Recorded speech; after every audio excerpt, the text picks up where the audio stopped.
Good morning, members. I hope everyone's well. Just Sam here, currently Friday morning. I'm just currently stood up on the 13th hole where the fairway bunker's been shaped, the green complex has been shaped. It's looking very, very exciting. And if I look over towards 17, the sun is just coming up over the tree line, which looks like it's going to be a stunning day ahead.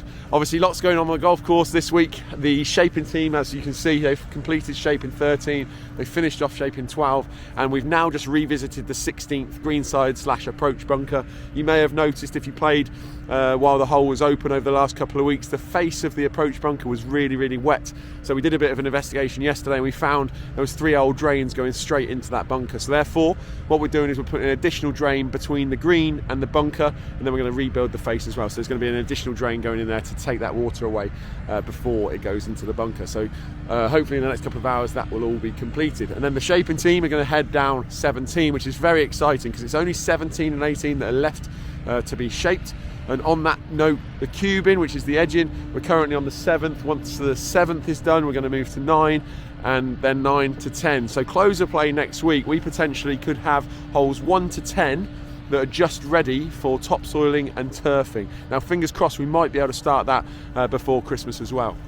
Once the shaping team has finished shaping 18 and 17, the digger's going to work its way backwards, putting the ledges in, the type 1 and the drainage, so they're ready for rubber crumbing as well. So very, very exciting, and we are ploughing on as best we can. Irrigation wise, we've got the irrigation team up on 11, 18 and 17. They're going to be there over the weekend as well, so therefore this weekend will be front 9 open, back 9 closed, so please pay attention to the status just in case that changes on either day. Obviously in-house over the last couple of weeks, you may have seen we've done some work to tee steps or tee banks over the last couple of weeks. We've done the 18th, we've done the 10th, we've done the 11th and the 13th. Now, I understand there's been some questions and emails regarding questioning the doing this job, which I understand, so I just thought I'd give you a bit of reasoning behind what we're doing. So I've obviously been here 5 years now. In the last 5 years, the majority of accidents that have been reported out on the golf course have involved tee steps. So therefore, the club asked us to do a slope audit, which we did with our health and safety consultant, and to basically audit the tee steps as well to see what we need, where we need them. So therefore, start of last year's winter program, we started this process. I think we started with 17.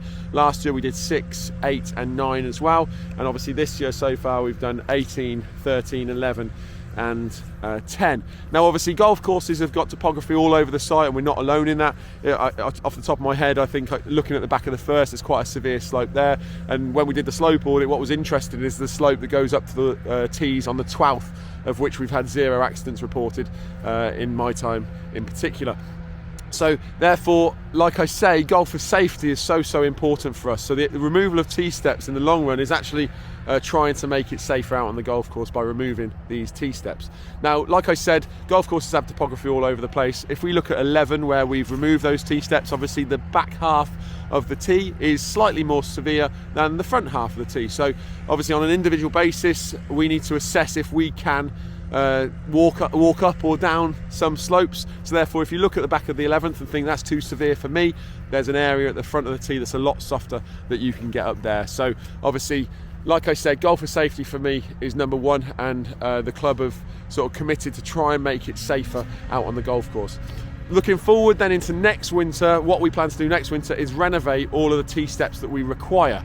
So for example, at the front of 18, 14, 8th, potentially the 1st as well, we're going to renovate all the tees that require tee steps so they're nice and safe as well. So that's the long-term plan, and ultimately, if we start to have a number of different accidents in and around tee steps, we'll then review that on an ongoing basis. So that's sort of the reasoning behind the club's decision to implement some of this removal of tee steps.